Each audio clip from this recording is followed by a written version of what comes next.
तीन ऐसे डाउट्स हैं, तीन कंफ्यूजन हैं लोगों के, जिनको मैं अपने इस वीडियो में क्लियर करने वाला हूं। हेलो दोस्तों, कैसे हैं आप लोग। दोस्तों, आप लोगों को पता है कि अभी 2-3 दिन पहले जवाजात की तरफ से जो नया अपडेट आया था, जो एग्जिट री एंट्री से रिलेटेड था, जिसमें ये बताया गया था कि अगर कोई भी छुट्टी पर अपनी कंट्री में जाता है, वहां पर जाने के बाद अगर वो अपने पहले वाले कफिल के पास में नहीं आना चाहता है, किसी नए वीजे पर किसी नए कफिल के पास में आना चाहता है, तो पहले उसके ऊपर जो बैन लगाया गया था 3 साल का,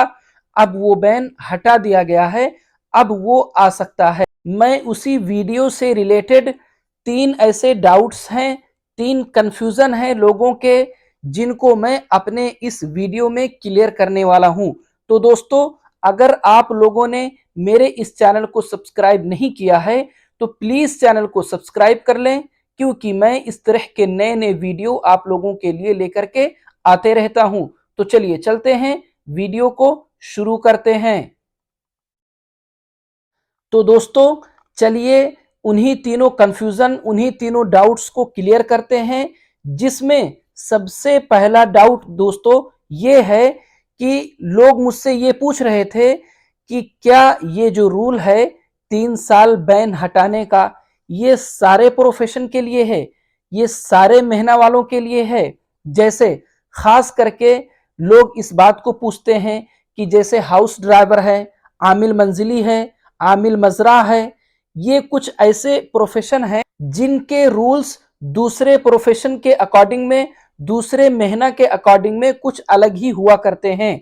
तो क्या ये जो 3 साल वाला जो बैन है, क्या इन प्रोफेशन वालों के लिए, जैसे जो सवाख खास हैं, आमिल मंजिली हैं, आमिल मजरा हैं, क्या ये बैन इनके लिए भी हटाया गया है, या फिर इनका वही सिस्टम है पहले जैसा, इनके ऊपर से ये बैन नहीं हटा है। तो दोस्तों, ऐसा नहीं है। जो जवाजात की तरफ से अपडेट आया है, उसमें कोई कंडीशन नहीं लगाया गया है दोस्तों कि फला प्रोफेशन से ये बैन हटा है और फला प्रोफेशन से नहीं हटा है। जवाजात की तरफ से दोस्तों एकदम कंफर्म क्लियर यही बोला गया है कि ये 3 साल का जो बैन है, ये हटा दिया गया है, और इसमें जवाजात की तरफ से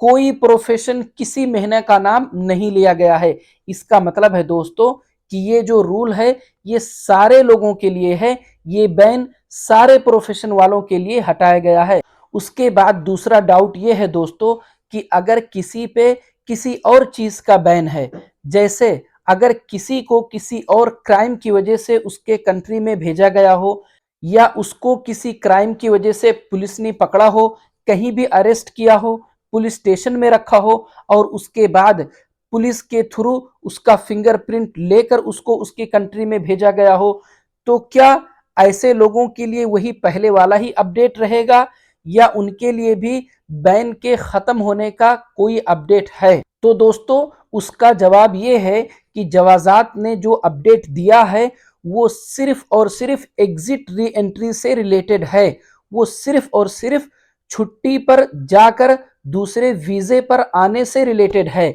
किसी और क्राइम में अपनी कंट्री में जाने वालों के लिए नहीं है ये अपडेट दोस्तों। एग्जिट री एंट्री से हटकर अगर कोई भी किसी भी क्राइम की वजह से अपनी कंट्री में गया है, यहां से उसको भेजा गया है, उसके ऊपर एग्जिट री एंट्री से हटकर किसी भी चीज का अगर बैन है, तो वो बैन उसके ऊपर वैसे ही रहेगा जैसे पहले था। जितने साल का उस बैन का कानून है, जब तक वो कंप्लीट नहीं हो जाएगा, वो बैन नहीं हटेगा दोस्तों। उसके बाद दोस्तों, एक बहुत ही इंपॉर्टेंट क्वेश्चन, एक बहुत ही इंपॉर्टेंट डाउट है यहां पर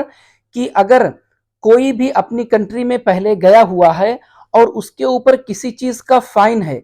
किसी भी चीज का मुखालफा है, तो क्या वो आ सकता है या नहीं आ सकता है। तो दोस्तों, अगर उसके ऊपर किसी और चीज का फाइन है, मुखालफा है, और वो अपनी कंट्री में गया हुआ था छुट्टी पर, और वो दूसरे वीजे पर आना चाहता है, तो बिल्कुल आ सकता है दोस्तों। लेकिन यहां पर एक बात आप लोग याद रखिएगा कि जब भी वो यहां आएगा, तो उसके ऊपर जिस भी चीज का फाइन था, जिस भी चीज का मुखालफा था, चाहे वो कोई भी चीज का मुखालफा हो दोस्तों, चाहे भले उसके ऊपर ट्रैफिक वायलेशन से रिलेटेड कोई भी मुखालफा हो या किसी और चीज का फाइन हो, वो फाइन उसको भरना ही पड़ेगा दोस्तों। अगर वो फाइन, वो मुखालफा उसके अकामे पर था तो दोस्तों, अगर आप लोगों को मेरा ये वीडियो अच्छा लगा, अगर आप लोगों को मेरी बातें समझ में आई हैं, तो प्लीज वीडियो को लाइक और चैनल को सब्सक्राइब जरूर करें दोस्तों, ताकि मैं जब भी अपना अगला वीडियो अपलोड करूं तो तुरंत आप लोगों तक पहुंच जाए। मिलते हैं अगले वीडियो में।